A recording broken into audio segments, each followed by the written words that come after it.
The man on the bench looked like he was dying inside, though his expensive suit suggested he had everything to live for. James Harrison sat perfectly still, staring at the empty playground where children's laughter should have filled the air, but instead only echoed the hollow ache in his chest that had been growing for 3 years since the doctors told him and his late wife Catherine that they would never have children of their own. The late afternoon sun cast long shadows across Riverside Park, and James found himself returning to this same bench every day for the past 6 months, ever since Catherine had lost her battle with cancer, leaving him with a fortune he no longer cared about and a mansion that felt more like a tomb than a home. At 42, he had built a real estate empire worth over $50 million, owned properties in 12 states, and commanded respect in every boardroom he entered, yet he couldn't buy the one thing he wanted most, the sound of tiny feet running through his empty halls. "Excuse me, mister. Can I sit here? My legs hurt really bad." The small voice startled him from his dark thoughts, and James looked down to see a little girl, maybe 7 or 8 years old, with tired brown eyes and neat braids tied with colorful ribbons that had seen better days. Her school uniform was clean but worn, and she carried a backpack that looked too heavy for her small frame. She was beautiful, with smooth dark skin that glowed in the afternoon light, and something about her polite request and exhausted expression tugged at his heart in a way he hadn't felt since Catherine died. "Of course, sweetheart. Please sit down." James moved over to make room, noticing how she practically collapsed onto the bench with a small sigh of relief that seemed too mature for someone so young. "Thank you. I've been walking for a really long time. Mama says the bus costs too much money for just me, so I walk home from school every day. It's not too far, but my shoes have holes in them and my feet get sore." She swung her legs, which didn't quite reach the ground, and James felt something crack inside his chest at her matter-of-fact tone. "What's your name?" he asked gently, surprised by how much he wanted to keep talking to this child who had appeared like an answer to a prayer he didn't know he'd been praying. "I'm Sophia. Sophia Johnson. Mama named me after a smart lady in a book she read. She says smart names help you become smart too." "What's your name, mister?" "I'm James." "It's very nice to meet you, Sophia." He found himself smiling for the first time in months. "Your mother sounds like a wise woman." "She is. She works at the hotel cleaning rooms during the day, and then she works at the restaurant washing dishes at night. She says she works hard so I can have a better life than she did. But sometimes I wish she didn't have to work so much because I miss her." Sophia's innocent honesty hit James like a physical blow, reminding him of all the conversations he and Catherine had dreamed of having with their own child. As they sat together in comfortable silence, James watched other children playing on the swings and slides, their parents chatting nearby, and for the first time since Catherine's funeral, he didn't feel the familiar stab of jealousy and loss. Instead, with this remarkable little girl beside him, he felt something he'd almost forgotten existed: hope. "Do you have any kids, Mr. James?" Sophia asked, looking up at him with curious eyes that held no judgment, only genuine interest. The question should have hurt, but somehow, coming from her, it felt like an opportunity rather than a wound. "No, I don't. But I always wanted them." The truth slipped out before he could stop it, and he braced himself for the awkward silence that usually followed such admissions. Instead, Sophia nodded seriously. "That's sad. You seem like you'd be a really good daddy. You have kind eyes and you smell like the cologne the nice man at church wears. Mama says you can tell a lot about a person by their eyes and how they smell." James felt tears threatening for the first time since the funeral. "Thank you, Sophia. That's one of the nicest things anyone has ever said to me." "Really? But it's true. I can tell these things. Like, I can tell you're really sad about something, but you're not mean sad, you're lonely sad. And I can tell you have lots of money because your clothes are really nice and your shoes are shiny, but you're not happy about it like rich people on TV. You just sit here by yourself every day looking at the playground like you wish you could play too." The accuracy of her observation left James speechless. This child, who couldn't be more than 8 years old, had seen straight through to his soul in a way that none of his business associates or acquaintances ever had. She had been watching him, noticing him, caring enough to approach him when he thought he was invisible in his grief. "You're very observant, Sophia. How did you know I come here every day?" "Because I walk past here every day on my way home from school, and you're always sitting on this same bench looking sad. I wanted to talk to you before, but Mama taught me not to talk to strangers. But today I was so tired and you looked so lonely, I thought maybe we could both feel better if we talked." She swung her legs again, her worn sneakers squeaking slightly. "Well, I'm very glad you decided to talk to me today. You've made me feel better than I have in a very long time." James meant every word, and he could see that Sophia sensed his sincerity. "Good. Mama says that's what people should do for each other. Make each other feel better." She says there's enough sadness in the world already, so we should try to add happiness wherever we can. As the sun began to set, painting the sky in shades of orange and pink, James realized he didn't want this conversation to end.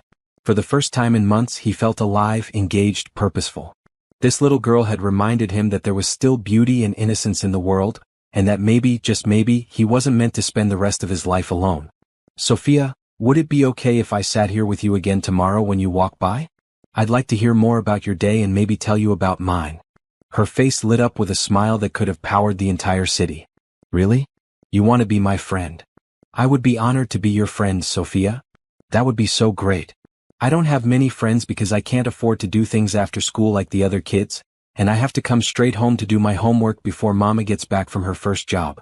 But if you're here, I could stop and talk for a little while. Maybe you won't be so lonely, and I won't feel so tired from walking. As Sophia gathered her heavy backpack and prepared to continue her journey home, James felt a shift in his universe.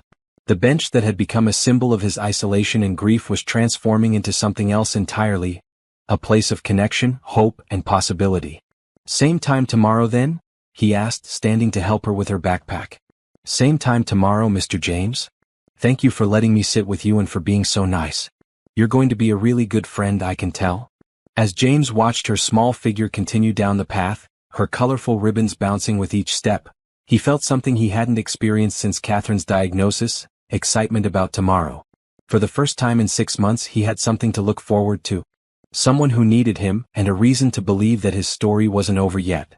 The next afternoon, James found himself arriving at the park 30 minutes early, his heart racing with an anticipation he hadn't felt since he was Sophia's age, waiting for Christmas morning.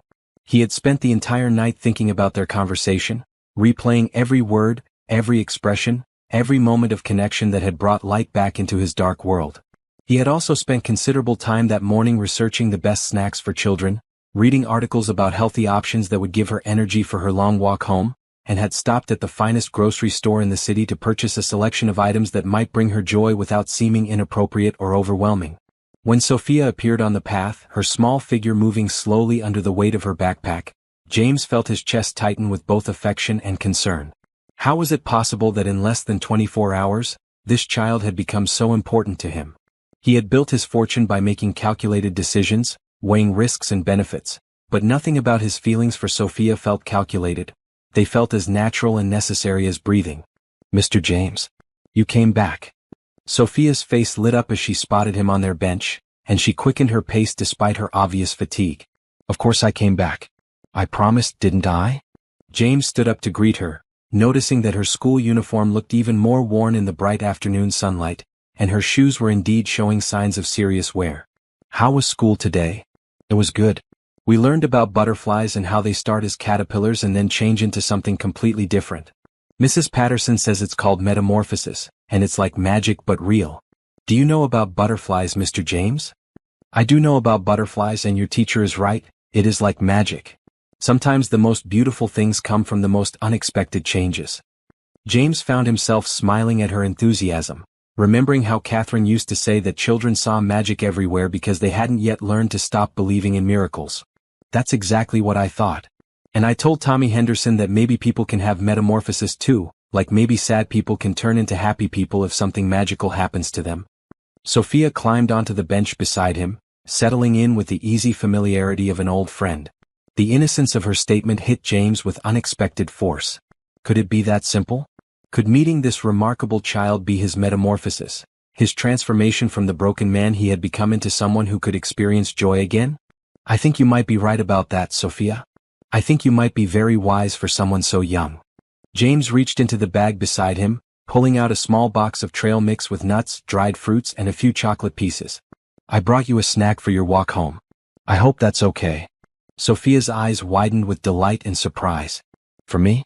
Really? You didn't have to do that, Mr. James. Mama says we shouldn't take things from people unless we can give something back. Well, you gave me something yesterday, you gave me your friendship and your company. That's worth more than a simple snack, don't you think?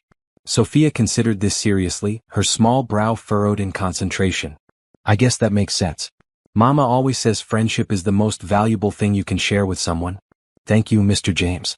This is really nice. As she opened the container and carefully selected a few pieces, savoring each one with the appreciation of someone who didn't take such treats for granted. James felt a warmth spreading through his chest that had nothing to do with the afternoon sun. Tell me more about your mama, Sophia. She sounds like a wonderful person. She is.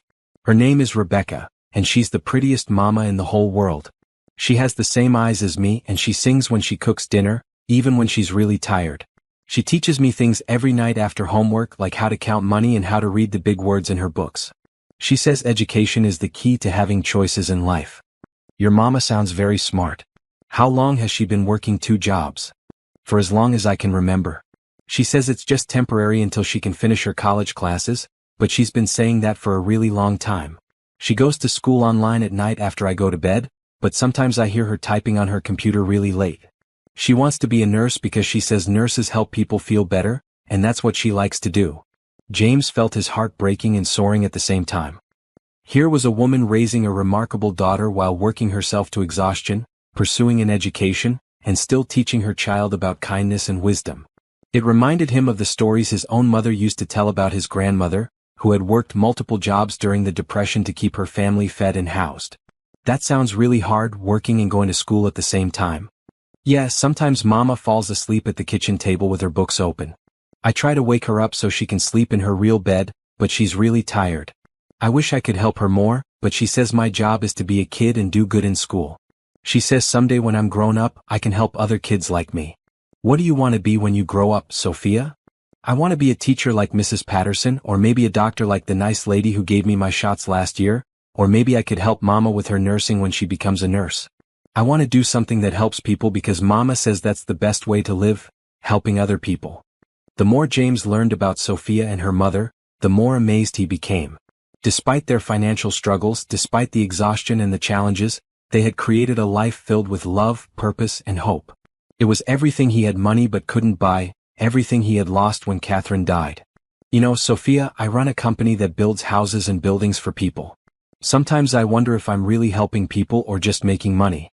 Oh, but you are helping people. Everyone needs a place to live, right? Mama and I live in a little apartment, but it's our home because it keeps us safe and warm. If you build homes for people, then you're giving them safety and warmth too. That's definitely helping. Once again, this extraordinary child had managed to reframe his entire perspective with simple, honest wisdom. His real estate empire wasn't just about profit.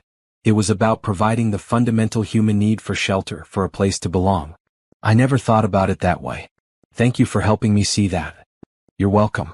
Mama says sometimes we can't see the good things we do because we're too close to them, like trying to see your own face without a mirror. Maybe that's why people need friends, to be mirrors for each other. James stared at this 8-year-old philosopher in amazement. Where do you learn these things, Sophia? From Mama mostly. And from watching people and listening. Mama says I have an old soul, whatever that means. She says I think about big things even though I'm little. I think your mama is right. You do think about big things. James glanced at his expensive watch and realized they had been talking for over an hour, and the sun was beginning to set. You should probably get home soon. Won't your mama worry? She doesn't get home from her first job until 6, and then she has to leave for her second job at 7. I do my homework by myself and make a sandwich for dinner. Sometimes Mrs. Rodriguez from downstairs checks on me, but mostly I'm okay by myself.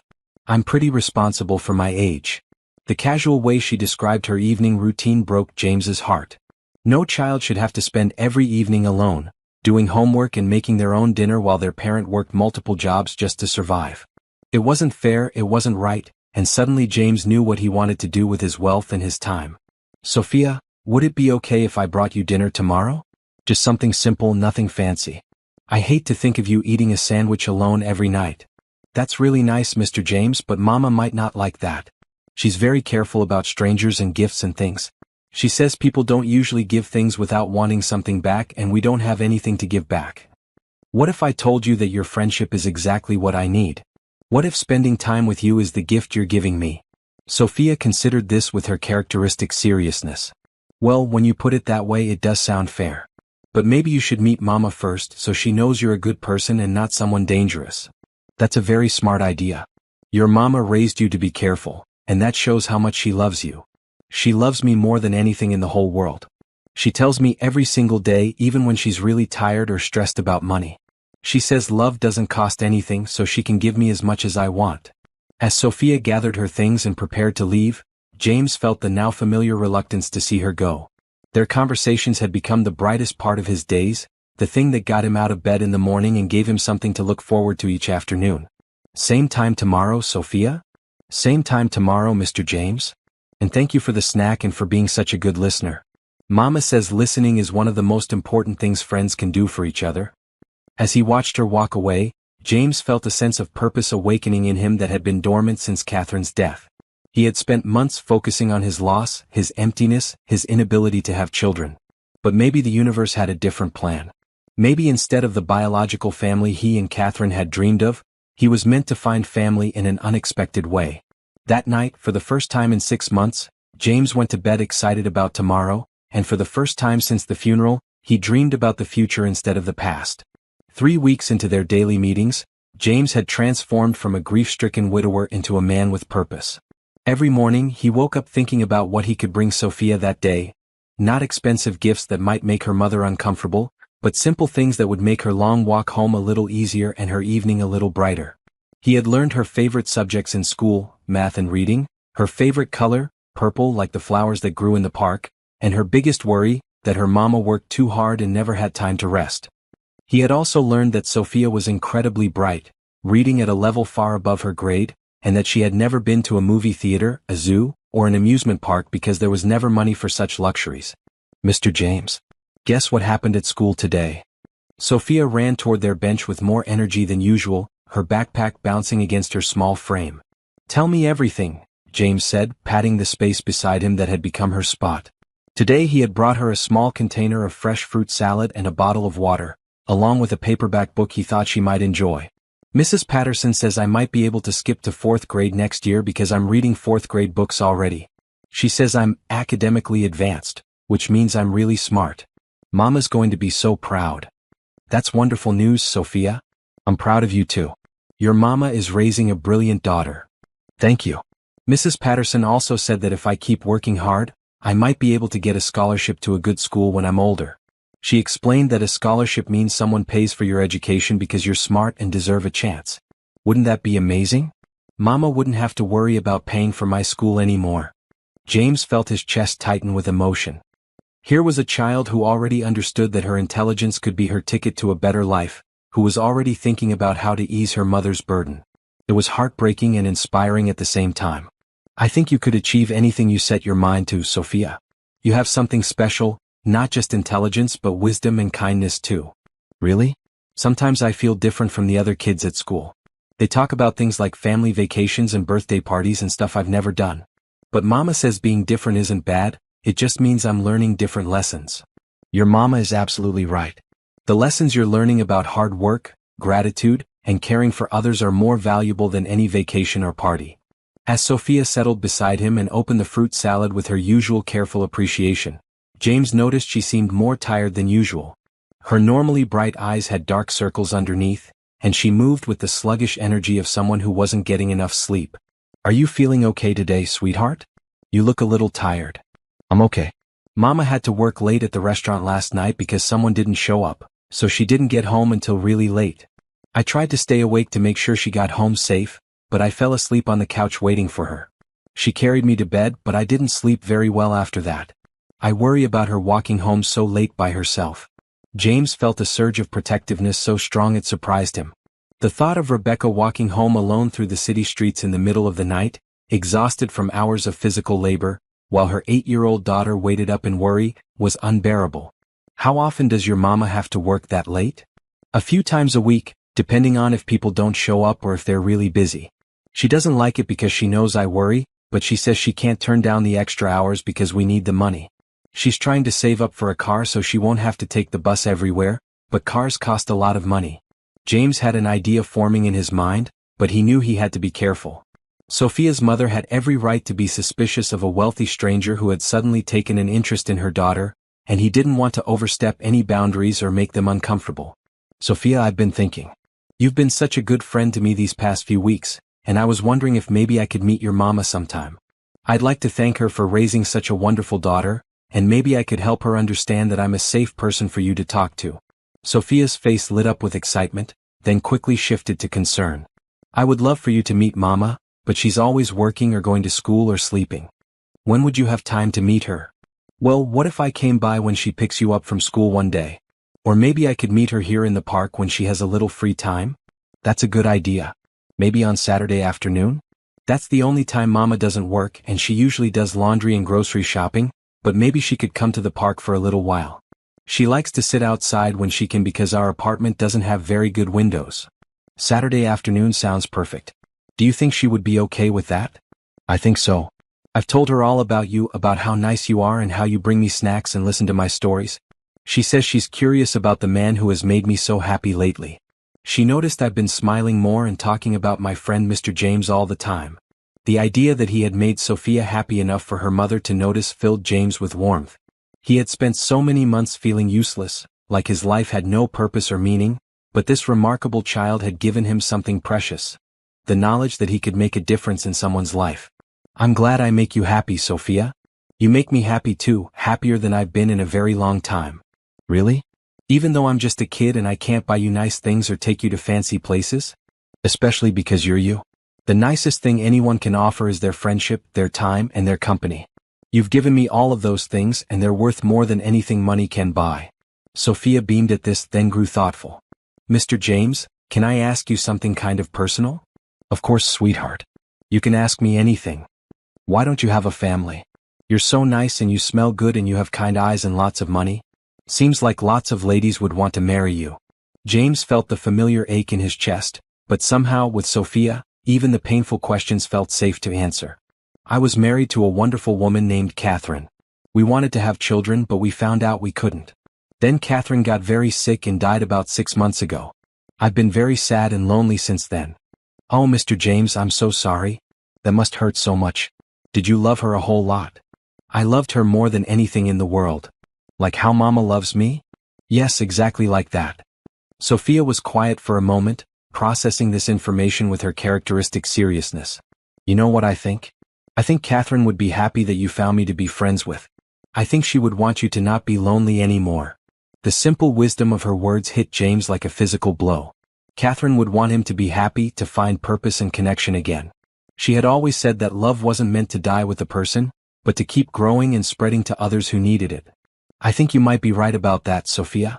Catherine always said I had a lot of love to give, and that I would make a wonderful father someday. You would. You already are kind of like a daddy to me, bringing me snacks and asking about my day and caring if I'm tired or happy. That's what daddies do, right? Take care of kids and worry about them and want them to be okay? James felt tears pricking his eyes. Could it be that simple? Could the family he and Catherine had dreamed of come to him in an unexpected form, not through biology but through love and choice and need? Yes, that's exactly what daddies do. And you're right, I do care about you and worry about you and want you to be okay. I want that very much. Good. Because I care about you too, Mr. James. You're the best friend I've ever had, and I hope we can be friends forever and ever. As the sun began to set and Sophia prepared for her walk home, James felt a certainty settling over him like a warm blanket. He was going to find a way to help this family, to be part of their lives, to give Sophia and her mother the security and love they deserved. It wouldn't be easy, especially earning Rebecca's trust, but he was determined to try. I'll see you tomorrow, sweetheart. And this weekend I'll meet your mama. I can't wait. She's going to love you, Mr. James. I just know it. As James watched Sophia disappear down the path, he felt a sense of anticipation building in his chest. Saturday couldn't come soon enough. Saturday afternoon arrived with unseasonably warm weather and James's nerves stretched tighter than piano wire. He had changed clothes 3 times, wanting to look approachable but not overdressed, successful but not intimidating. Finally settling on dark jeans and a simple blue button-down shirt, he arrived at the park 30 minutes early, his palms sweating despite the breeze. When Sophia appeared on the path, she wasn't alone. Beside her walked a woman who took James's breath away, not because of her beauty, though she was stunning, but because of the fierce protectiveness radiating from every line of her body. Rebecca Johnson was tall and graceful, with the same warm brown eyes as her daughter, but where Sophia's eyes held trust and innocence, Rebecca's held wariness and strength. Mama, that's him. That's Mr. James. Sophia pointed excitedly toward the bench, bouncing on her toes with enthusiasm. Rebecca's steps slowed as she took in James's appearance, his expensive clothes, his polished shoes, his carefully styled hair. Everything about him screamed wealth and privilege, and James could see the exact moment when her maternal instincts shifted into high alert. "Sophia, wait here for a moment," Rebecca said quietly, her voice carrying an authority that made her daughter stop mid-bounce. "I want to talk to Mr. James alone first." James stood as Rebecca approached, his heart hammering against his ribs. Up close, he could see the exhaustion etched in the lines around her eyes, the calluses on her hands from years of manual labor, the careful way she held herself, proud despite her worn clothes and tired body. "Mr. Harrison." Her voice was cool, professional, the tone of someone who had learned to be cautious about everything and everyone. "Please call me James. And you must be Rebecca. Sophia talks about you constantly. It's clear you've raised an extraordinary daughter." "Yes, I have. And I'd like to know why a man like you is so interested in spending time with my 8-year-old daughter." Rebecca's directness was like a slap, but James recognized it for what it was, a mother protecting her child from potential danger. "I understand your concern, and you have every right to question my motives. The truth is, I've been going through a very difficult time, and your daughter's friendship has meant more to me than I can express. She's brought light back into a very dark period of my life.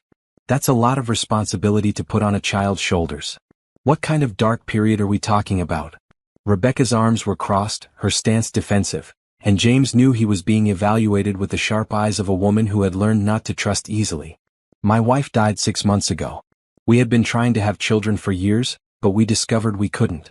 Catherine, my wife, she was everything to me, and when she died I lost not just her but the family we had dreamed of having together. I've been lost, I suppose. Alone and purposeless." Something shifted in Rebecca's expression. Not trust, not yet, but perhaps understanding. "I'm sorry for your loss.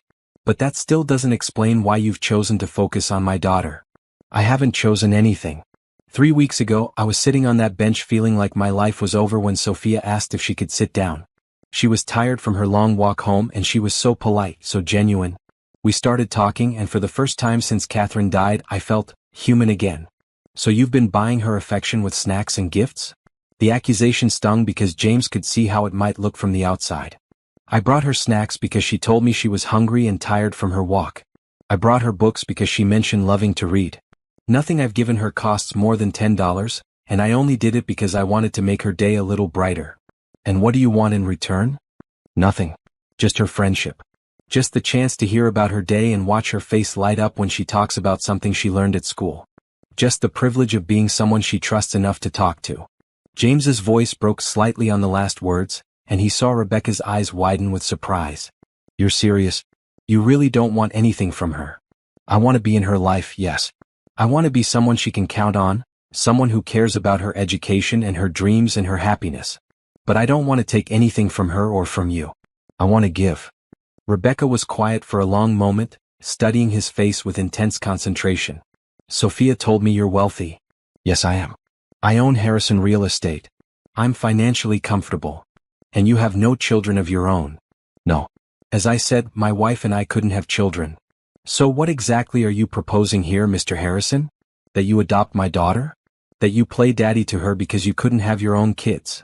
The bluntness of her question was like a knife to the heart, but James recognized the fear behind it. "I'm not proposing anything. I'm simply telling you that your daughter has become important to me, and I would like to continue being her friend with your permission and blessing. My daughter is not a replacement for the child you couldn't have." "You're absolutely right. She's not a replacement for anything. She's herself, remarkable, intelligent, kind, funny, wise beyond her years. I don't want her to be anyone other than exactly who she is." Rebecca's posture relaxed slightly, and James could see her processing his words, looking for deception or hidden motives. "She talks about you constantly. Mr. James said this, Mr. James brought me that, Mr. James thinks I'm smart. It's been nice to see her so happy, but it also scares me." "What scares you about it?" "That she's getting attached to someone who might disappear from her life. That she's building dreams around someone who might decide this charity case isn't interesting anymore. That she might get hurt when you realize that being friends with a poor kid isn't as fulfilling as you thought it would be." James felt each word like a physical blow, understanding for the first time the weight Rebecca carried every day. Not just the exhaustion of working multiple jobs and raising a child alone, but the constant fear that anything good in their lives might be temporary. "I understand why you would think that. I'm sure you've both been disappointed before. But I need you to know that my interest in Sophia isn't charity, and it isn't a whim. She has given me something I thought I'd lost forever. Hope. Purpose. A reason to get up every morning. I would never hurt her by walking away. People leave, Mr. Harrison.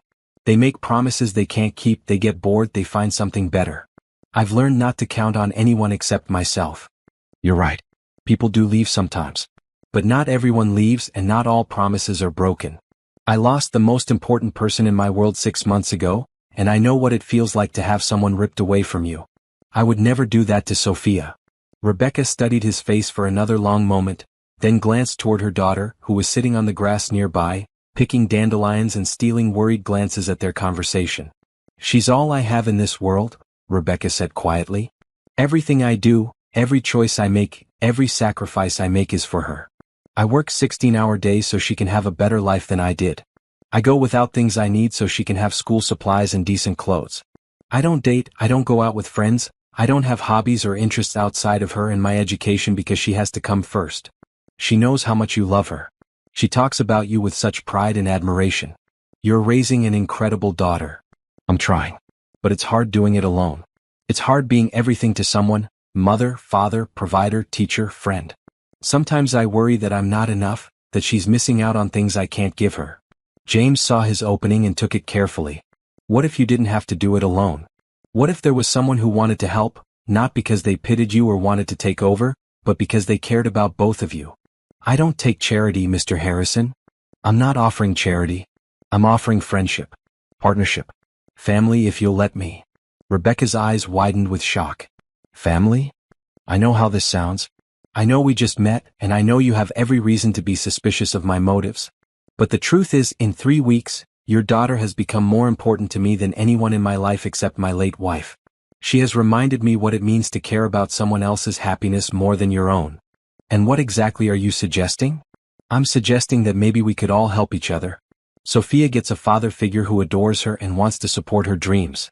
You get a partner who wants to share the load, who can provide financial security so you don't have to work yourself to exhaustion. And I get the family I always wanted, just not in the way I expected to find it. Rebecca stared at him as if he had spoken in a foreign language. Are you asking me to marry you? We just met. I'm asking you to consider the possibility that sometimes life brings people together in unexpected ways for unexpected reasons. I'm asking you to think about whether what I'm offering could be good for all of us. You don't even know me. You don't know anything about me except that I work hard and have a daughter. I know you've raised the most remarkable child I've ever met. I know you're strong enough to work multiple jobs while going to school and still have energy left to teach Sophia about kindness and wisdom. I know you're protective and cautious and willing to sacrifice everything for your daughter's happiness. I know you sing when you cook and that you have beautiful eyes and that your daughter thinks you're the most wonderful person in the world. Rebecca's breath caught, and James could see tears forming in her eyes. Why would you want to take on someone else's responsibilities? You could have any woman you wanted. Because I don't want any woman. I want a family. I want to come home to people who are happy to see me. I want to help with homework and attend school plays and worry about someone other than myself. I want to love and be loved, and I want to build something meaningful with people who matter to me. And you think we could matter to you? Really matter? Sophia already matters to me more than I ever thought possible. And you created her. You shaped her into who she is. How could I not be drawn to the woman who raised such an extraordinary child? Rebecca looked toward Sophia, who had abandoned her dandelions and was now watching them with barely contained curiosity. She likes you. Really likes you. She's been happier these past few weeks than I've seen her in months. And how do you feel about that? Terrified. Grateful. Confused. I never expected someone like you to come into our lives. I never expected anyone to care about us the way you seem to. I do care. More than I expected. More than I thought I was capable of after losing Catherine. Your daughter brought me back to life, Rebecca. She made me remember that there's still good in the world, still reasons to hope and dream and plan for the future. This is crazy. This whole conversation is insane. People don't just decide to become a family with strangers. Maybe they don't usually. But maybe sometimes the universe puts people together who need each other, even if they don't realize it at first. Rebecca was quiet for a long time, her eyes moving between James and Sophia, her expression cycling through disbelief, hope, fear, and something that might have been longing. What would this look like exactly? This partnership, this family you're talking about? However you want it to look. We could start slowly, spend time together, get to know each other better. I could help with Sophia's expenses, her education, her clothes, activities she's been missing out on. I could help you finish school without having to work multiple jobs. We could see if this connection I feel is something that could grow into something real and lasting. And if it doesn't work out? If we try this and it's a disaster? What happens to Sophia then?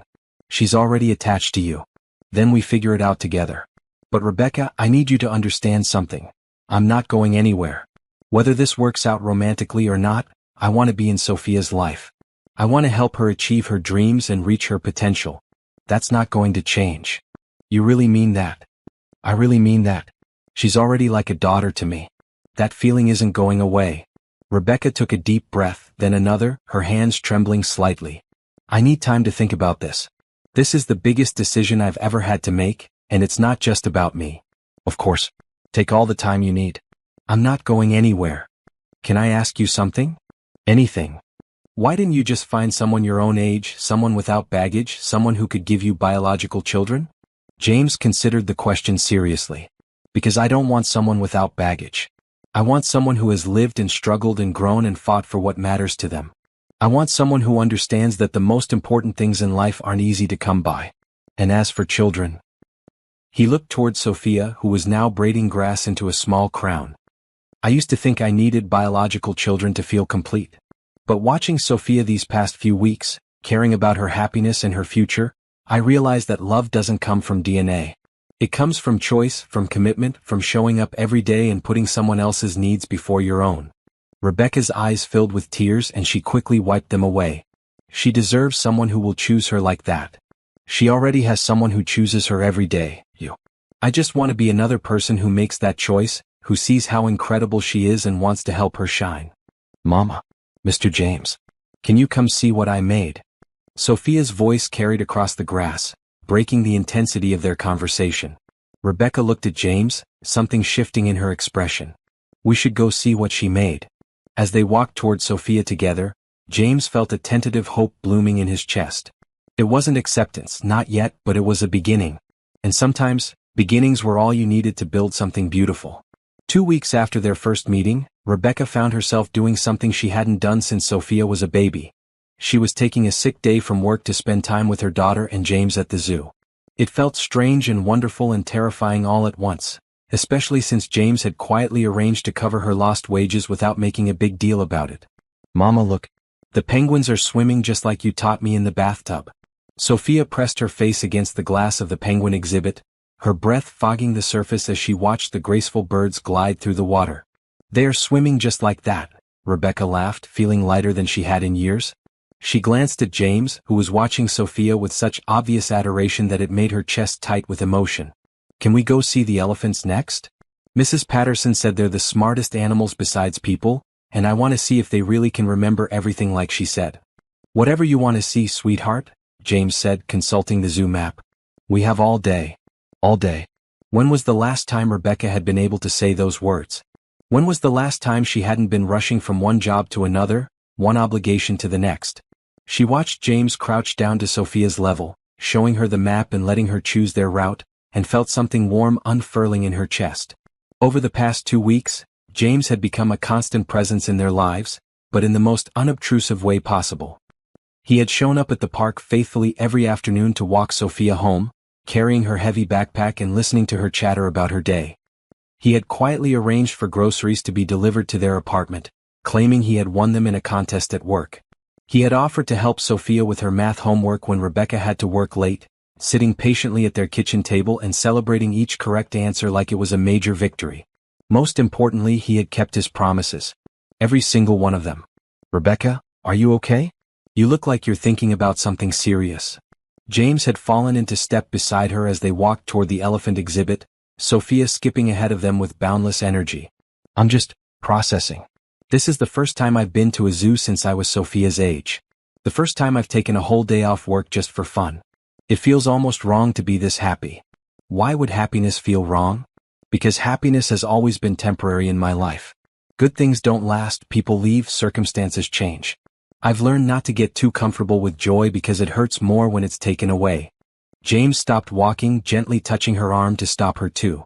Sophia was still several yards ahead, completely absorbed in reading every sign they passed, so they had a moment of privacy. "Rebecca, look at me." His voice was gentle but serious. "I need you to understand something. What I feel for you and Sophia isn't temporary. It isn't conditional. It isn't going to change when the novelty wears off or when things get difficult." "How can you be so sure?" "We've only known each other for a few weeks. Because I know what real love feels like. I loved Catherine for 12 years, through good times and bad, through her illness and death. I know the difference between infatuation and commitment.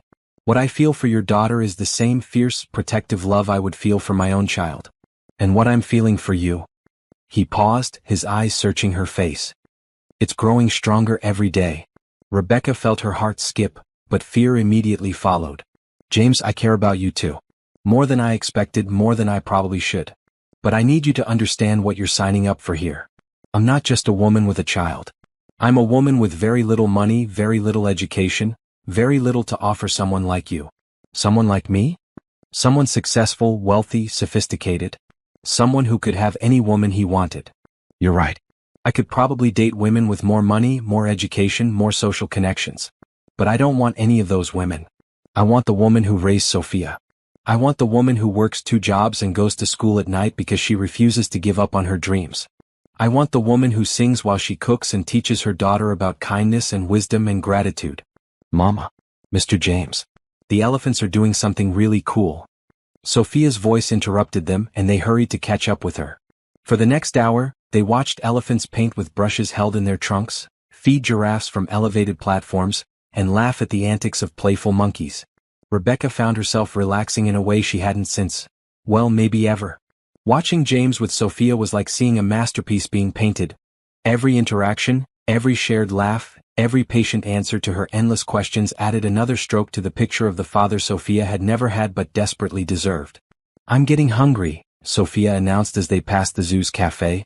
"Can we eat lunch here? I've never eaten at a restaurant inside a zoo before."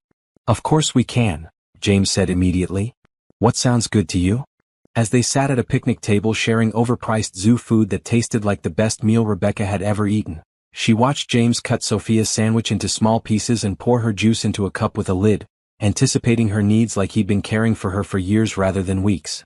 "Mr. James, can I ask you something?" Sophia said between bites of her sandwich. "Always, sweetheart. Are you going to marry my mama?" Rebecca nearly choked on her drink, and James's eyes widened with surprise. "Sophia, you can't just ask people things like that." "Why not? I think you should marry him, Mama. He's really nice and he makes you smile more and he likes me a lot. Plus he smells good and he's rich so you wouldn't have to work so much." "Sweetheart, marriage is much more complicated than that," Rebecca said, her cheeks burning with embarrassment. "Is it?" "Mrs. Rodriguez downstairs married Mr. Rodriguez because he was nice to her and made her laugh and wanted to take care of her kids from her first husband. She says love grows when people are kind to each other every day. And Mr. James is kind to us every day." Out of the mouths of babes. Rebecca looked at James, who was staring at Sophia with amazement. "Your daughter is very wise," he said quietly. "Mrs. Rodriguez sounds like a smart woman." "She is." She also said that sometimes the best daddies are the ones who choose to be daddies, not just the ones who have to be because of biology. She said choosing love is stronger than accidental love. Rebecca felt tears threatening. How had her 8-year-old daughter become so wise about matters of the heart? "What do you think about that, Sophia? About someone choosing to be your daddy?" "I think it would be really nice. I've always wondered what it would be like to have a daddy who cared about my homework and wanted to hear about my day and wasn't too busy to spend time with me. And I think Mr. James would be a really good daddy because he already does all those things." James's eyes filled with tears, and he reached across the table to take Sophia's small hand in his larger one. "I would be honored to be your daddy, Sophia. I would choose you every single day." "Really?" "Even when I'm cranky or when I get bad grades or when I ask too many questions." "Especially then." "That's what daddies do. They love their children no matter what." Rebecca watched this exchange with her heart breaking and mending at the same time. This was what she had always dreamed of for Sophia. A father who would love her unconditionally, who would choose her and cherish her and help her believe in herself. "What about you, Mama? Would you choose Mr. James to be my daddy and your husband?" The question hung in the air between them, weighted with possibility and hope and fear. Rebecca looked at James, really looked at him, and saw not just the successful businessman or the wealthy widower, but the man who had spent weeks patiently earning their trust, who had never made promises he couldn't keep, who had brought joy and security into their lives without asking for anything in return. "I think," Rebecca said slowly, "that Mr. James has already shown us who he is. And I think Mrs. Rodriguez is right about choosing love being stronger than accidental love." James's face broke into a smile that could have powered the entire zoo. "Is that a yes?" "That's a yes to taking this one step at a time and seeing where it leads us. That's a yes to building something together. That's a yes to letting you be part of our family." Sophia squealed with delight, bouncing in her seat. "This is the best day ever. Can I call you Daddy James now?" "You can call me whatever feels right to you, sweetheart." "Daddy James it is. Wait until I tell Mrs. Patterson and Mrs. Rodriguez. They're going to be so excited." As they finished their lunch and continued exploring the zoo, Rebecca felt something she hadn't experienced in years: complete security. Not just financial security, though that was certainly part of it, but emotional security. The security of knowing that she wasn't alone anymore, that Sophia had another person who would love and protect her, that whatever challenges lay ahead, they would face them together. For the first time since Sophia was born, Rebecca allowed herself to dream about the future instead of just surviving the present. And in those dreams she saw family dinners and birthday parties and school plays where Sophia had two parents cheering her on. She saw herself finishing nursing school without the constant stress of making ends meet. She saw lazy Sunday mornings and family vacations and all the simple pleasures that had seemed impossible just a few weeks ago. Most of all, she saw love. Not the desperate, clinging love born of need, but the generous, abundant love that comes from having enough to give freely to others. As they drove home that evening, Sophia fast asleep in the back seat, Rebecca reached over and took James's hand. "Thank you," she said quietly. "For what?" "For choosing us. For seeing something in our little family that was worth fighting for. For making Sophia feel like she's worthy of being chosen. Thank you for letting me. For taking a chance on a grieving widower who probably seemed a little crazy at first." "You did seem a little crazy," Rebecca laughed. "But the good kind of crazy. The kind that makes life worth living." As they pulled into the parking lot of Rebecca's apartment building, James turned to her with a serious expression. "Rebecca, I want you to know that I'm not trying to rush you or pressure you into anything. We can take this as slow as you need, figure things out as we go. But I also want you to know that I'm serious about this, about us, about building a life together. I know you are. And I'm ready to try. I'm ready to believe that maybe, sometimes, good things can last. They can. And this will." As Rebecca watched James carry a sleeping Sophia up to their apartment, she felt a peace settle over her that she had never experienced before. This was what happiness felt like, not the frantic, desperate joy of snatched moments, but the deep, abiding contentment of knowing that tomorrow would be good too, and the day after that and all the days that followed. For the first time in her adult life, Rebecca went to bed excited about the future. 3 months into their relationship, James had moved Rebecca and Sophia into his house. A sprawling colonial with enough bedrooms for everyone to have their own space, a backyard where Sophia could play safely, and most importantly, a kitchen where Rebecca could sing while she cooked without worrying about disturbing the neighbors. "Daddy James, can you help me with my science project? It's about the solar system and I want to make sure I get all the planets in the right order." Sophia called from the dining room table, which had become her official homework station, complete with proper lighting, ergonomic seating, and every school supply a gifted child could need. "Of course, princess. Let me just finish helping your mama with dinner and I'll be right there." James stirred the sauce Rebecca was making while she prepared a salad, both of them moving around their kitchen with the easy familiarity of people who belong together. Rebecca still sometimes couldn't believe this was her life. 3 months ago she had been working 2 jobs, struggling to make rent, and watching her daughter do homework alone at a wobbly kitchen table. Now Sophia had her own study area, a college fund that would ensure she could attend any university she wanted, and 2 parents who competed for the privilege of helping with her homework. "You know she's going to be too smart for us pretty soon," Rebecca said, watching James examine Sophia's carefully drawn diagram of the solar system. "Good.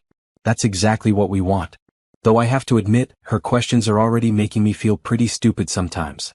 Yesterday she asked me to explain quantum physics because she read about it in one of those advanced books you bought her. Quantum physics, James. She's 8 years old. And brilliant. Just like her mother." Rebecca felt the familiar flutter in her chest that James's compliments always triggered. Even after 3 months of living together, of sharing meals and bedtime stories and weekend adventures, she still sometimes felt like she was living in a dream that might evaporate at any moment. "I got into the nursing program," she said quietly, The words she'd been holding in since the phone call that afternoon finally spilling out.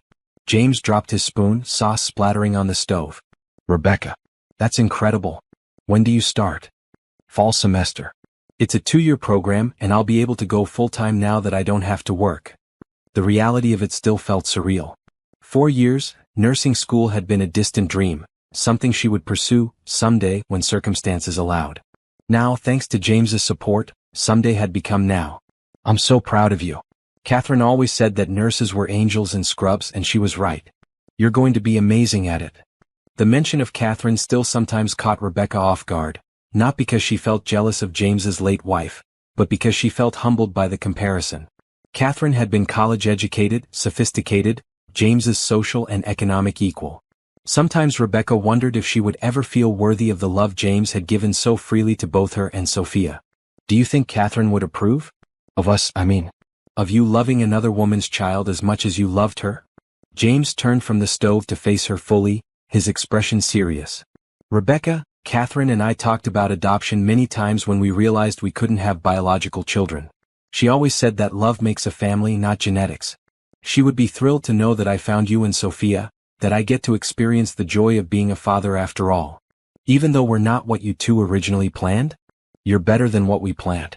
You're real, you're here, you're mine. And Sophia. His voice caught with emotion. Sophia has taught me that I don't need a biological connection to love someone with my whole heart. She's my daughter in every way that matters. Before Rebecca could respond, Sophia appeared in the kitchen doorway, her science project forgotten. Are you guys talking about mushy stuff again? Because if you are, I want to listen. I like hearing you say nice things about each other. We're talking about how much we love our brilliant daughter and how proud we are that she's going to have the smartest mama in her nursing class, James said, scooping Sophia into his arms and spinning her around. Mama's going to be a nurse? Really? That's so cool. She can help people feel better, just like she helps me feel better when I'm sad or scared or worried about stuff. That's exactly right, sweetheart. And you know what? She's going to be the best nurse in the whole hospital because she's had lots of practice taking care of people she loves. Over dinner, they talked about Rebecca's school schedule, Sophia's upcoming school play where she had landed the lead role, and James's decision to cut back his work hours so he could be more present for both of his girls. It was the kind of conversation Rebecca had dreamed about during all those lonely evenings when it was just her and Sophia eating sandwiches and talking about their days. Can I ask you guys something? Sophia said as they cleared the dinner dishes together, another family routine that still felt magical to Rebecca. Always, James and Rebecca said in unison, then laughed at their synchronization. When are you going to get married? Because Mrs. Patterson says you're practically married already since you live together and take care of each other and love each other. She says the only thing missing is the ceremony and the rings. Rebecca felt her cheeks warm. She and James had talked about marriage in abstract terms, but they had been so focused on building their daily life together that they hadn't made concrete plans. Well, James said, glancing at Rebecca with a mischievous smile, I was actually hoping to discuss that with your mama tonight after you go to bed. Really? Are you going to propose? With a ring and everything? Can I help pick out the ring? Can I be in the wedding? Can we have a big party? Slow down, princess, Rebecca laughed. Let's see what Daddy James has to say first. That night, after Sophia was tucked into her bed in her beautiful new room with its built-in bookshelves and reading nook, James led Rebecca out to the back porch where they had gotten into the habit of talking through their days while watching the stars. So, Rebecca said, settling into the porch swing beside him, someone mentioned something about wanting to discuss marriage? Someone did. James reached into his pocket and pulled out a small velvet box that made Rebecca's heart stop. Rebecca Johnson, will you marry me? The ring was perfect, not the massive diamond that James could certainly afford, but a classic solitaire that caught the porch light and sparkled like captured starlight. It was elegant and timeless and exactly what Rebecca would have chosen for herself if she had been brave enough to dream that big. James? Before you answer, I want you to know what you'd be saying yes to. You'd be saying yes to a man who will love your daughter as much as his own blood. You'd be saying yes to someone who will support your dreams and celebrate your achievements and never make you feel like you owe him anything for his love. You'd be saying yes to a partner who wants to build a life with you, not just provide for you. And what would you be saying yes to? I'd be saying yes to the woman who taught me that families can be chosen, that love can grow in unexpected places, that the best gifts in life are the ones you never saw coming. I'd be saying yes to a future filled with homework help and school plays and teenage drama and college visits and grandchildren someday. Grandchildren? Lots of them, I hope. Biological ones, adopted ones, chosen ones. I don't care how they come to us as long as they do. Rebecca felt tears streaming down her face, but for once they were tears of pure joy. Yes, of course, yes. As James slipped the ring onto her finger, Rebecca marveled at how perfectly it fit, just like everything else about their relationship. It was as if the universe had been preparing them for each other all along, bringing them together at exactly the right moment when they were both ready to choose love over fear. There's one more thing, James said, pulling another small box from his pocket. I have something for Sophia too. Inside the second box was a delicate gold necklace with a heart-shaped pendant engraved with Daddy's Girl on one side and Forever Family on the other. I want her to know that when I marry you, I'm not just gaining a wife. I'm officially becoming her father in every sense of the word. I want to adopt her, Rebecca.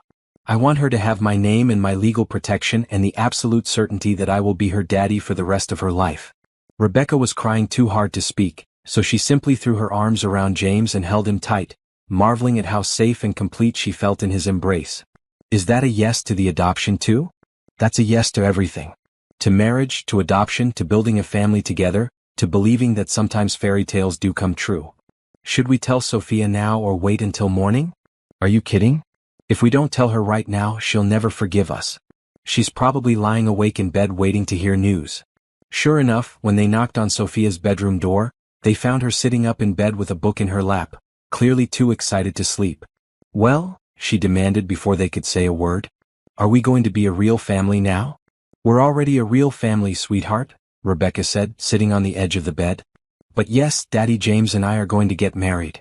And, James added, sitting on the other side of the bed, I'm going to adopt you officially so you'll be Sophia Harrison if you want to be. Sophia's squeal of delight could probably be heard 3 blocks away. Really? I get to be Sophia Harrison?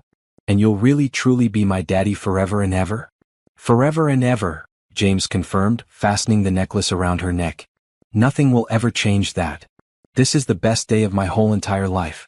Can we call Mrs. Rodriguez and tell her? Can we tell Mrs. Patterson? Can we have the wedding soon? We can tell everyone, and yes, we can have the wedding soon. How does next month sound? Perfect. I can't wait to wear a fancy dress and throw flower petals and dance at the party. As they tucked an overexcited Sophia back into bed, Rebecca caught sight of their reflection in the bedroom mirror. James on one side of the bed, her on the other, both of them smiling down at the little girl who had brought them together. They looked like what they were, a family. Sweet dreams, princess, James said, kissing Sophia's forehead. Sweet dreams, my love, Rebecca added, smoothing Sophia's braids. Sweet dreams, Mama and Daddy. I love you both so much. Walking back to their own bedroom hand in hand, Rebecca felt a completeness she had never imagined possible. Tomorrow they would start planning a wedding, but tonight they were already home. The wedding planning had taken on a life of its own, with Sophia serving as the most enthusiastic coordinator in history, but it was during the quiet moments between the chaos that Rebecca found herself falling deeper in love with James than she had thought possible. You don't have to do this, Rebecca said, watching James patiently help Sophia with her math homework at the kitchen table while dinner simmered on the stove. It was a scene that had become routine over the past month, but it still made her heart skip every time she witnessed it. Do what? James looked up from the worksheet covered in long division problems, his reading glasses slightly askew. Be so perfect. With her, with me, with everything. Sometimes I feel like I'm waiting for the other shoe to drop, for you to realize that this isn't what you signed up for. James set down his pencil and gave Rebecca his full attention, something she was still getting used to after years of conversations shouted over dishwater and exhaustion. Rebecca, come here. She moved to stand beside his chair, and he pulled her down onto his lap, making Sophia giggle. You guys are being mushy again. Can't you wait until after I finish my homework? Sorry, princess, but your mama needed a reminder of something important, James said, not taking his eyes off Rebecca's face. I need you to understand something. All of this, is exactly what I signed up for. The homework help, the bedtime stories, the school plays, the teenage years we're approaching, the college planning, all of it. This is what I dreamed of when Catherine and I talked about having a family. But we come with complications. Financial stress, my work schedule, Sophia's needs. Every family comes with complications. The difference is I get to face ours with you, and that makes everything else manageable. Daddy James is right, Mama, Sophia chimed in without looking up from her math. Mrs. Rodriguez says complications are just opportunities to show people how much you love them. Rebecca laughed despite her tears. When did you become so wise about love, young lady? When I got the best mama and daddy in the world to learn from. That night, after Sophia was asleep and the wedding to-do list was temporarily forgotten, Rebecca and James found themselves on their back porch again, the place that had become their sanctuary for real conversation. Can I tell you something that might sound crazy? Rebecca asked, curled up beside James on the porch swing they had installed the week before. Everything about us has sounded crazy from the beginning. Crazy seems to be working for us. I think I'm falling in love with you. Real love, not just gratitude or convenience or security. The kind of love that makes you want to be better than you are, that makes you excited to wake up every morning because you get to see that person's face. James was quiet for so long that Rebecca started to worry she had said too much, revealed too much, scared him with the intensity of her feelings. Rebecca, look at me. His voice was soft but serious. I fell in love with you the day I met you. What? But you barely knew me. You were suspicious of me, protective of Sophia? I was suspicious of your motives, yes. But I fell in love with the woman who would work 2 jobs and sacrifice everything for her daughter's future. I fell in love with someone who could raise a child like Sophia, kind, wise, generous, brilliant. I fell in love with your strength, your determination, your fierce protectiveness. Even when I was being difficult and questioning everything? Especially then. Do you know what I thought when you confronted me in the park that first day? I thought, this is a woman who will never let anyone hurt the people she loves. I thought, this is someone worth fighting for. Rebecca felt tears welling up, but this time they were tears of pure happiness. I was so scared of you at first. Not because I thought you were dangerous, but because I thought you were too good to be true. I thought you would realize we weren't worth the trouble. You were worth every moment of earning your trust. You were worth waiting for, worth proving myself to, worth changing my entire life for. And now? Do you still feel that way now that you know all my flaws, all my insecurities, all the ways I'm not like Catherine? James cupped her face in his hands, his thumb gently wiping away her tears. Rebecca, I don't want you to be like Catherine. I loved Catherine completely, and I'll always treasure the years we had together. But what I feel for you is different, not better or worse, just different. You're not a replacement for her, and she wasn't a preview of you. You're both unique, both precious, both exactly who you were meant to be. I love how you talk about her. I love that you still honor her memory while building a future with us. She would have loved you both, you know. Catherine always said she could tell the quality of a person's heart by how they treated children and animals. Sophia adores you, and you raised her to be extraordinary. Catherine would have seen your beautiful heart immediately. Do you think she would have approved of the wedding? Of us becoming a family? I think she would have been the first person to help Sophia pick out her flower girl dress and the first to cry happy tears when we say our vows. They sat in comfortable silence for a while, listening to the night sounds of their neighborhood, something Rebecca still couldn't quite believe. Somewhere in the distance, a dog barked, and closer by, a gentle breeze rustled the leaves of the oak tree that Sophia loved to climb. James, can I ask you something? Always. What made you want to marry me? Really? Not just love. I believe you love me. But marriage is such a big step, such a commitment. What made you sure? James considered the question seriously, his arm tightening around her. Do you remember last week when Sophia got sick with that stomach bug? Of course. She was miserable for 3 days. Do you remember what you did? You stayed up with her all night, holding her hair when she was sick, taking her temperature every hour, making sure she had everything she needed. You barely slept for 72 hours. That's what mothers do. Exactly. And do you remember what I did? You took care of both of us. You brought us soup and ginger ale, you read to Sophia when she was feeling better, you made sure I ate and rested. And it felt like the most natural thing in the world. Taking care of you both, being part of the solution, being needed and wanted and useful. For 3 days we were completely focused on Sophia's well-being, and I realized that this is what family feels like. Not the romantic, exciting part, but the everyday, unglamorous, showing up when things are hard part. That's when you knew you wanted to marry us? That's when I knew I was already married to you in every way that mattered. The ceremony is just going to make it official. Rebecca felt her heart swell with so much love she thought it might burst. I felt the same way. Watching you with her when she was sick, seeing how naturally you stepped into the daddy role even when it wasn't fun or easy, that's when I knew I wanted to build a life with you. We're really doing this, aren't we? Getting married, adopting Sophia, becoming a real family? We're really doing this. Are you nervous? Terrified, James admitted with a laugh. What if I'm not good enough at this? What if I mess up or make mistakes, or don't know how to handle whatever challenges come our way? Then we'll figure it out together. That's what families do. They make mistakes and learn from them and support each other through the hard times. What are you most nervous about? Rebecca thought for a moment. Being worthy of this. All of this. The love, the security, the future you're offering us. Sometimes I feel like I'm not educated enough or sophisticated enough or just enough for someone like you. Rebecca. James's voice was firm, almost stern. I need you to stop thinking that way. You are brilliant, not book smart, though you're that too, but life smart. You have wisdom that comes from experience, strength that comes from struggle, and a heart that's big enough to love everyone around you. I'm not doing you a favor by loving you. You're doing me a favor by letting me. I'm working on believing that. Some days are easier than others. That's fair. It takes time to change the way we think about ourselves. But I promise you, every day for the rest of our lives, I'm going to show you how much you're worth until you believe it as completely as I do. Just then they heard a small voice from inside the house. Mama? Daddy James? I had a bad dream. Duty calls, Rebecca said with a smile, starting to get up. Our daughter needs us, James corrected, standing and offering Rebecca his hand. Our daughter.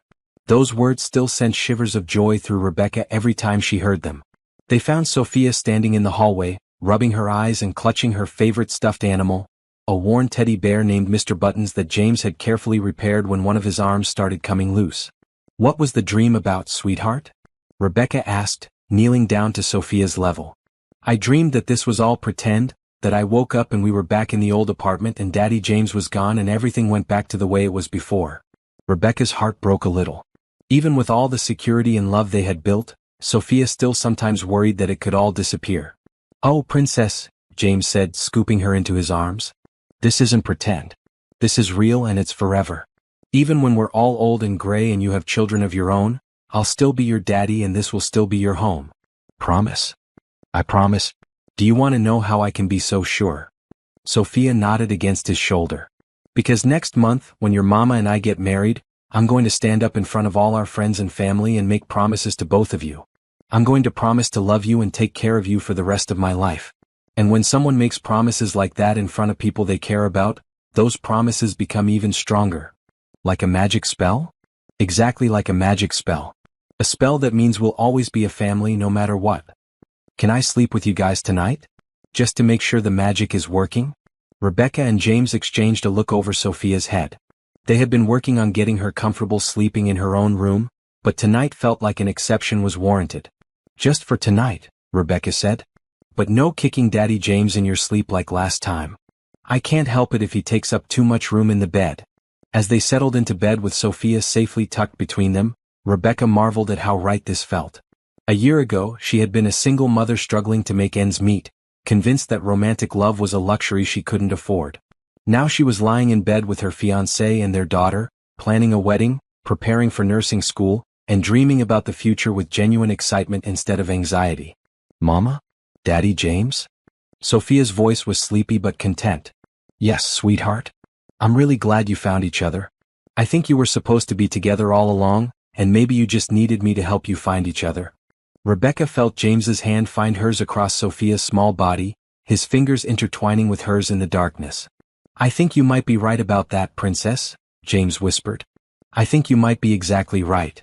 As Sophia's breathing evened out into sleep, Rebecca lay awake for a while longer, savoring the weight of her daughter's body against her side and the warmth of James's presence beside them. This was love. Not the dramatic, passionate love of movies and romance novels, but the steady, sustaining love of daily life. The love that showed up for homework help and doctor's appointments and midnight comfort after bad dreams. Tomorrow they would continue planning their wedding, but tonight they were already a family. The morning of James's official proposal, because as Sophia had pointed out, the first one didn't count, since she wasn't there to witness it, dawned crisp and clear, with the kind of autumn sunshine that made everything look like it was painted in gold. Remember, you have to act surprised when he asks, even though you already said yes, Sophia instructed Rebecca as they got dressed. And you have to cry happy tears, not sad tears, because happy tears are prettier. I think I can manage to look surprised, Rebecca laughed, watching Sophia carefully arrange her hair in the mirror. Over the past months, her daughter had developed strong opinions about fashion and presentation, particularly when it came to special occasions. And Daddy James, you have to get down on one knee even though Mama already has the ring, because that's how proposals work in movies and books, and Mrs. Patterson says tradition is important. James appeared in the doorway of Sophia's room, looking nervously handsome in dark jeans and a blue sweater that brought out his eyes. Yes, ma'am. One knee, happy tears, proper surprise reaction. Anything else I should know? You should tell Mama she's beautiful because she is, and you should tell her you love her because you do, and you should tell her you want to be my daddy forever because that's the most important part. Those are excellent suggestions, Princess. Thank you for helping me plan this. Rebecca watched this exchange with a heart so full of love she thought it might float right out of her chest. The fact that James had not only included Sophia in planning his proposal but had made her feel like an essential part of the process was just another example of how naturally he had stepped into the role of father. They drove to Riverside Park, to the bench where it all started, where James had been sitting alone and grieving when Sophia first asked if she could sit beside him. The park looked different now in the fall light, with leaves turning brilliant shades of red and gold, but the bench was exactly the same. This is where we first met, Sophia announced, as if James and Rebecca might have forgotten. This is where I asked if I could sit down because my feet hurt, and Daddy James was nice to me even though he was sad. I remember, James said softly, his eyes meeting Rebecca's. Best day of my life even though I didn't know it at the time. Mine too, Rebecca agreed. Even though I was terrified of you. You should have been. I was a mess back then. You were grieving. That's different than being a mess. They settled onto the bench. Their bench, with Sophia in the middle just as they had arranged it months ago when this all began. But now, instead of being a tired little girl asking a sad stranger for a place to rest, Sophia was a confident, happy child orchestrating her parents' engagement. Okay, Daddy James, now you should tell the story of how we became a family, and then you should ask Mama to marry you properly, Sophia directed with the authority of someone who had clearly given this considerable thought. James laughed, but he did as instructed, taking Rebecca's hands in his and looking into her eyes with the same intensity he had shown the night he first proposed. 6 months ago I was sitting on this bench thinking my life was over. I had lost the woman I loved, I was facing a future without the family I had always dreamed of, and I couldn't see any reason to hope for better days. You were really sad, Sophia added helpfully. Like really, really sad. I was really, really sad, James agreed. And then this remarkable little girl asked if she could sit beside me and everything changed. She was polite and funny and wise, and she talked about her mama with such love and pride that I knew I had to meet the woman who had raised such an extraordinary child. That's me. Sophia giggled. I'm the remarkable little girl. You certainly are. And when I met your mama, I realized that sometimes the universe gives us exactly what we need, just not in the way we expected to receive it. I needed a family and you needed a daddy, and your mama needed a partner who would love both of you exactly as you are. Rebecca felt the tears starting and she didn't try to stop them. These were definitely happy tears. Rebecca Johnson, James continued, sliding off the bench and onto one knee in the grass. Will you marry me? Will you let me be Sophia's daddy and your husband? Will you build a life with me filled with homework help and bedtime stories and family dinners and everything we've already started together? Yes, Rebecca managed through her tears. Yes, yes, of course yes. And Sophia, James said, turning to include their daughter in the moment, will you let me adopt you? Will you be my daughter officially and forever? Yes. Can I have your last name? Can I call you Daddy instead of Daddy James? Can we have a big party to celebrate? Yes to all of it, Princess. Harrison is a good name for you, don't you think? Sophia Harrison, she tried out, grinning. I love it.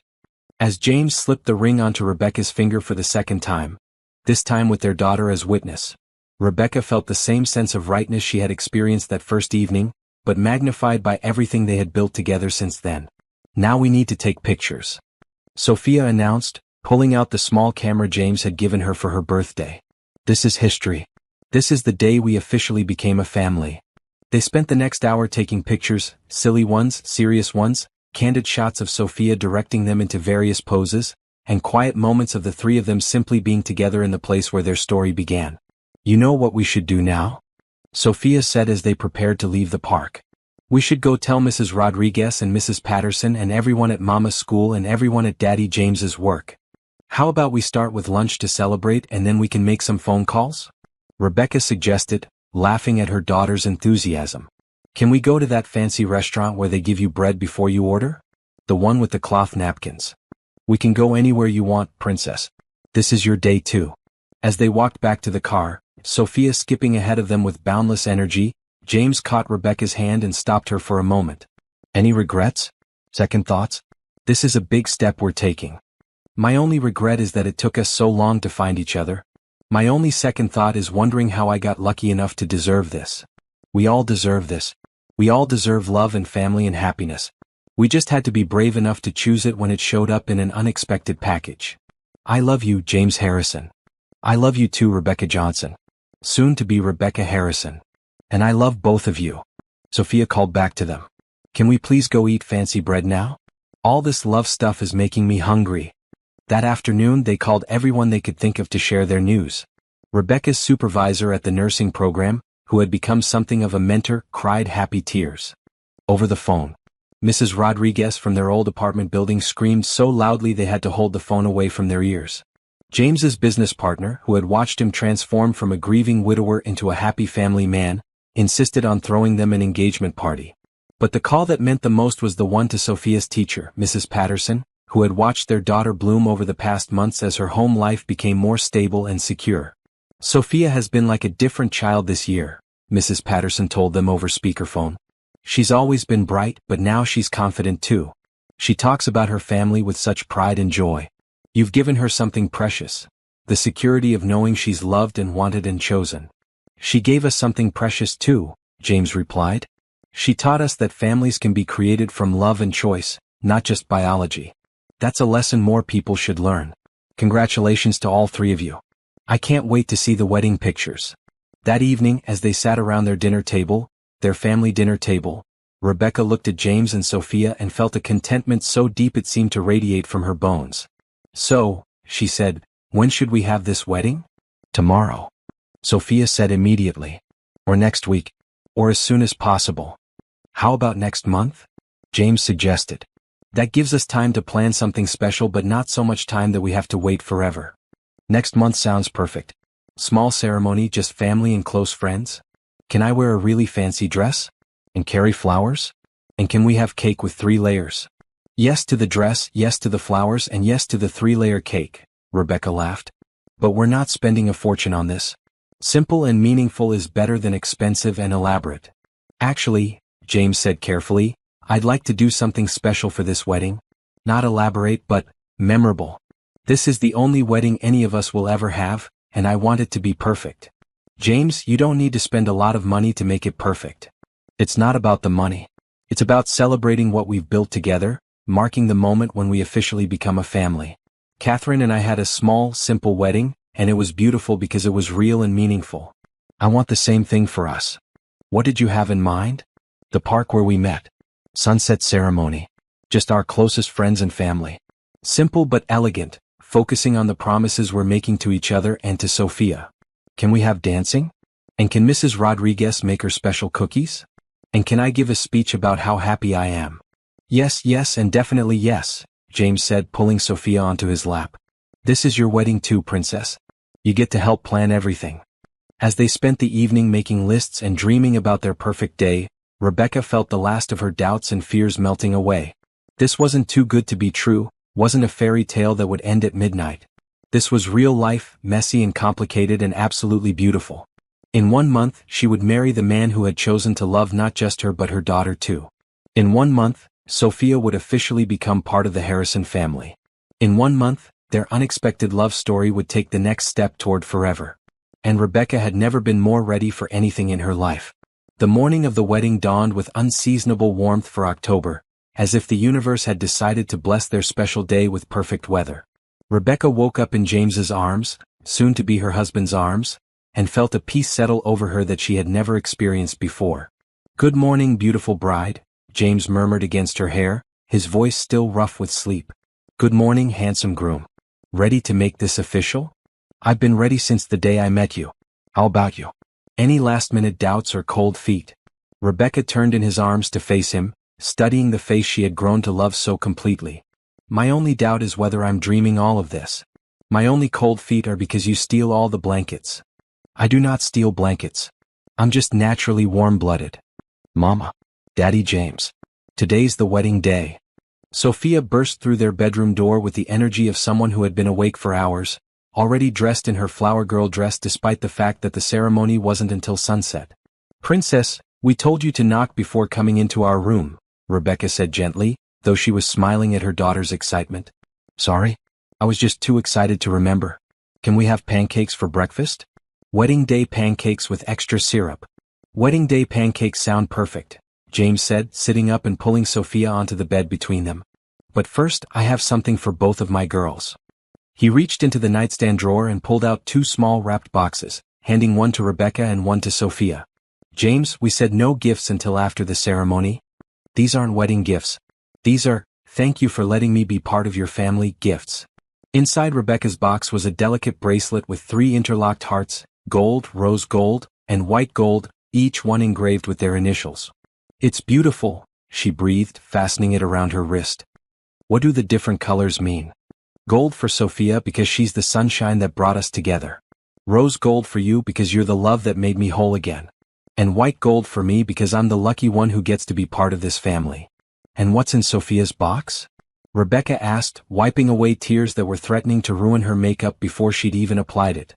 Sophia had already torn off the wrapping paper to reveal a small heart-shaped locket on a delicate chain. It's like yours, Mama, but different. What's inside? James helped her open the locket to reveal tiny pictures. One of Rebecca and one of himself. So you can carry both your parents with you wherever you go. And look at the back. Engraved on the back of the locket were the words, Daddy's girl forever, love James. This is the best present ever. Can I wear it with my dress today? Can I show everyone? Of course you can wear it. And there's one more thing in the box. Sophia dug deeper and pulled out an official-looking document with a ribbon tied around it. What's this? Those are your adoption papers, James said, his voice thick with emotion. As of today, you're officially Sophia Harrison, my daughter in every legal way that matters. Sophia stared at the papers with wide eyes, then launched herself into James's arms with such force that she nearly knocked him over. Really? Really truly? I'm your real daughter now. You've been my real daughter from the moment I met you, sweetheart. This just makes it official so that everyone else knows it too. Rebecca watched this exchange with tears streaming down her face, not caring any more about her makeup. Watching James with Sophia never got old. The pure love and joy they brought each other was like witnessing a miracle every day. Okay, she said, trying to compose herself. If we're going to have wedding day pancakes and get ready for a ceremony, we need to start moving. We have hair appointments at noon, and the photographer wants to do pre-ceremony pictures at 3. Can we call Mrs. Rodriguez and tell her about my adoption papers? Can we call Mrs. Patterson? Can we? After pancakes, Rebecca laughed. Everything else can wait until after wedding day pancakes. The rest of the morning passed in a blur of phone calls, preparations, and barely contained excitement. Rebecca's small bridal party, consisting of Mrs. Rodriguez, her nursing school friend Patricia, and James's sister Karen, who had flown in from Seattle, descended on the house at noon to help with hair and makeup.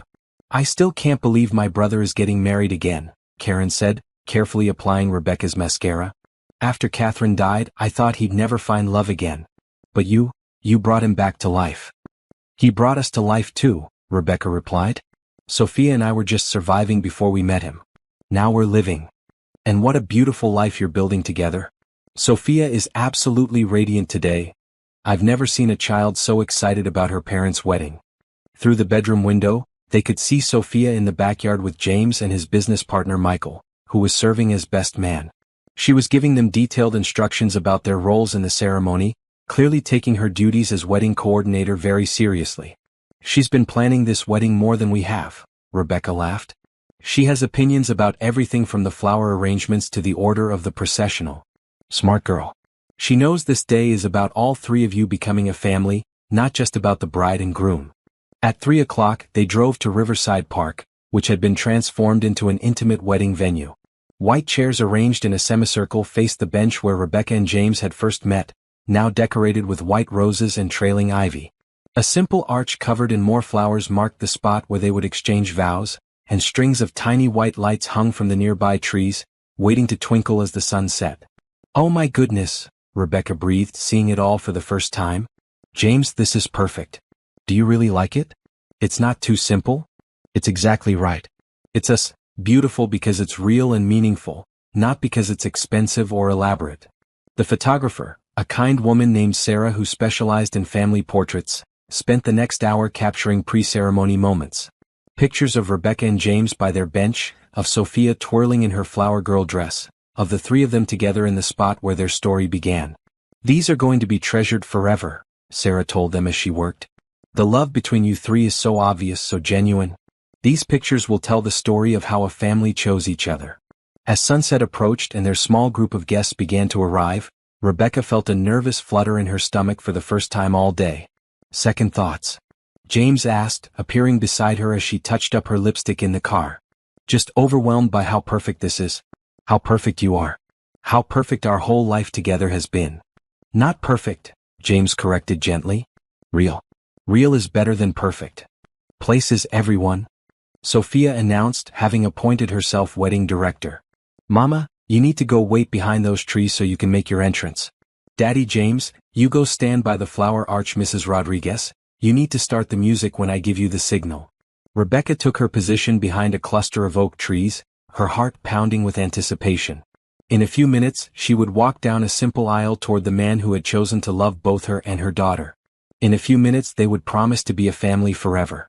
The first notes of "At Last" began to play from the small speaker system they had set up, and Sophia began her procession down the aisle, scattering rose petals with the serious concentration of someone performing a very important job. Then it was Rebecca's turn.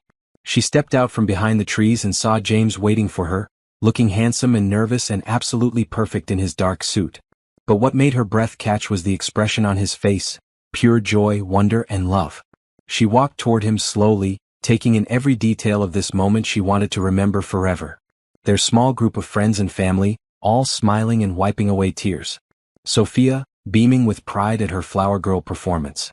The park where it all began, now decorated for their new beginning. And James, her James, waiting for her with tears in his eyes and love written across every line of his face. When she reached him, he took her hands and whispered, "You look absolutely beautiful."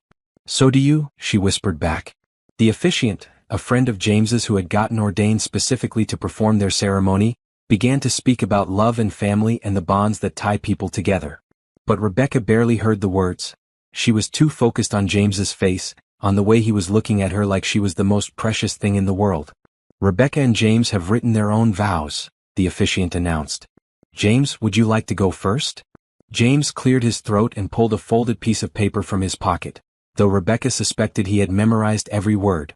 "Rebecca, 6 months ago I was a broken man sitting alone on a bench, convinced that my life was over.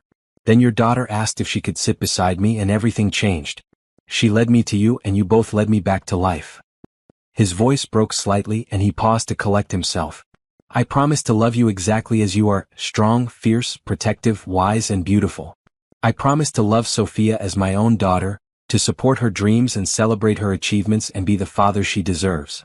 I promise to be your partner in all things, to share the load, to show up every day and choose our family over and over again. I promise to remember that the best things in life aren't planned, they're discovered.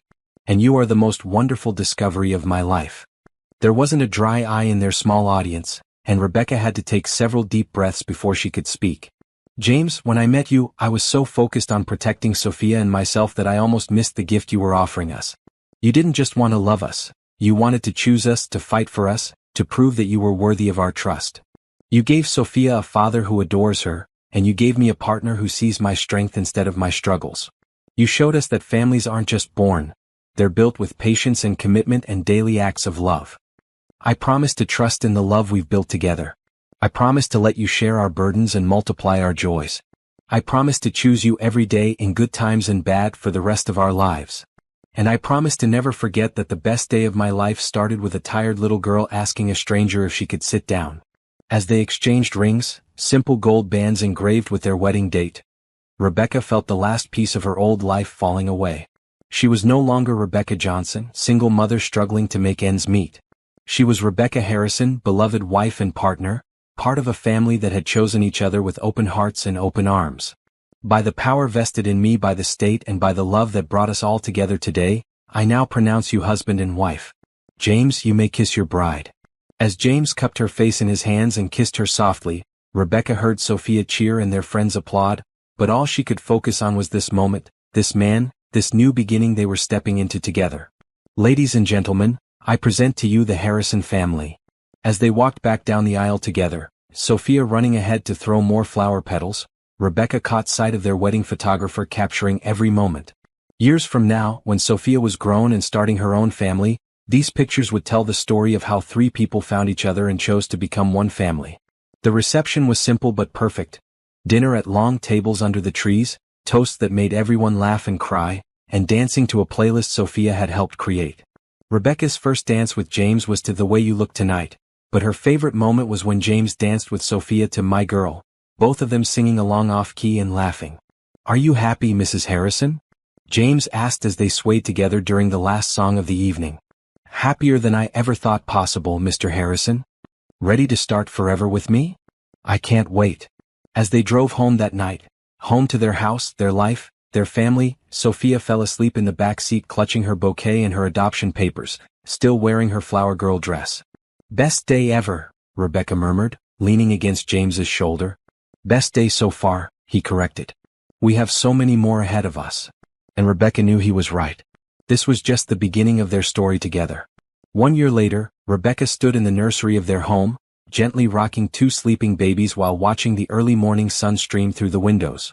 Thomas James Harrison and Catherine Rose Harrison, named for James's late wife at Rebecca's insistence, had arrived 3 weeks ago, and life had become a beautiful chaos of feedings, diaper changes, and sleepless nights filled with joy. "Mama, are they still sleeping?" Sophia whispered from the doorway, tiptoeing into the room in her school uniform. At 9 years old and officially Sophia Harrison for over a year now, she had embraced her role as big sister with the same enthusiasm she brought to everything else in life. Just barely. Tommy was fussy most of the night, but Katie slept like an angel. "Just like their big sister used to," James said softly, appearing behind Sophia with a cup of coffee for Rebecca. "How are you feeling, love? You got even less sleep than usual last night." Rebecca accepted the coffee gratefully, marveling at how James always seemed to know exactly what she needed before she knew it herself. The past year of marriage had only deepened their love and partnership, especially as they navigated Rebecca's pregnancy together. "I'm tired but happy. Really, really happy." "Me too." Sophia chimed in quietly, carefully approaching the crib to peer at her sleeping siblings. "They're so tiny and perfect. Tommy has your eyes, Mama, and Katie has Daddy's nose. Do you think they know how lucky they are to have you as their big sister?" James asked, wrapping his arm around Sophia's shoulders. "I hope so. I'm going to teach them everything I know about being part of this family. Like how Daddy makes the best pancakes on Saturday mornings, and how Mama sings when she's happy, and how we always help each other with everything."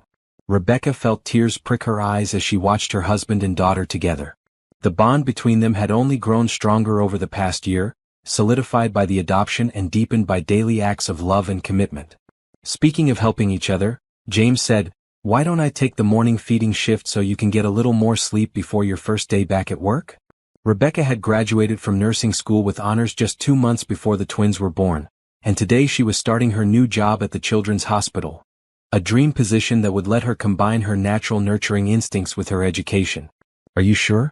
I know you have that big presentation today." "I'm sure. The presentation isn't until this afternoon, and spending the morning with our babies sounds like the perfect way to start the day." "Our babies," Rebecca repeated softly. The possessive pronoun still sent shivers of joy through her every time she heard it. "Yes, ours. All of them." James looked from the twins to Sophia with unmistakable pride and love. "I am the luckiest man in the world." "We're all lucky," Sophia corrected with 9-year-old wisdom. "We found each other when we all needed each other most." As Rebecca headed back to bed for another hour of sleep, she paused in the doorway to watch James carefully lift Tommy from his crib while Sophia arranged the feeding supplies with practiced efficiency. This scene, father and daughter working together to care for the babies, both of them completely focused on the task at hand, represented everything she had dreamed of during those long, lonely years as a single mother. When she woke up later, she found James in the kitchen making breakfast while the twins napped in their bouncy seats nearby. Sophia was at the table, already dressed for school and working on homework with the kind of focus that came from having a stable, supportive home environment. "Good morning, sleepyhead," James said, kissing her forehead as she entered the kitchen. "Feeling better?"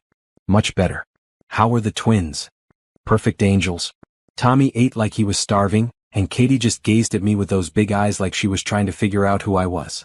She knows exactly who you are, Rebecca said, settling beside Sophia at the table.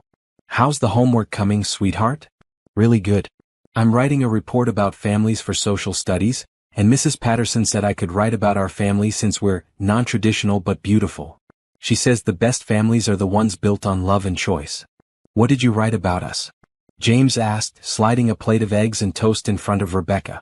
I wrote about how families can be created in lots of different ways, not just the usual way.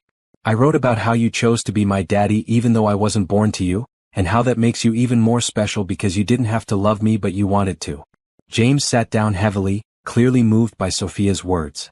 Princess, I need you to understand something. Loving you was never a choice in the sense of something I had to decide to do. From the moment I met you, loving you was as natural as breathing. The only choice was whether to fight for the chance to be in your life, and that was the easiest decision I've ever made. Really? Really? And now with Tommy and Katie, I love them completely too, but it doesn't change how I feel about you. You're my first daughter, my chosen daughter, and you'll always be special to me because you're the one who taught me that love doesn't come from DNA. It comes from the heart. That's what I wrote in my report. I said that biological families happen by accident, but chosen families happen on purpose, and purpose love is stronger than accident love. Rebecca wiped away tears with her napkin. That's very wise, sweetheart. I think Mrs. Patterson is going to love your report. She better give me an A because it's all true, and truth should get good grades. After Sophia left for school and James headed to his office, Rebecca found herself alone with the twins for the first time since bringing them home. As she fed Katie and burped Tommy, she reflected on the extraordinary journey that had brought them to this moment. 2 years ago, she had been working double shifts just to afford their tiny apartment, convinced that romance and security were luxuries she couldn't afford. Now she was married to a man who adored her, living in a beautiful home, starting her dream career, and raising 3 children who would never have to worry about having enough love or support. Your daddy is pretty amazing, she told the babies as she changed their diapers. He saved us, you know. Not like a prince in a fairy tale, but like a real person who saw what we needed and decided to provide it just because he could. Tommy gurgled in response, and Katie gripped Rebecca's finger with her tiny fist. And your big sister is the reason we found him.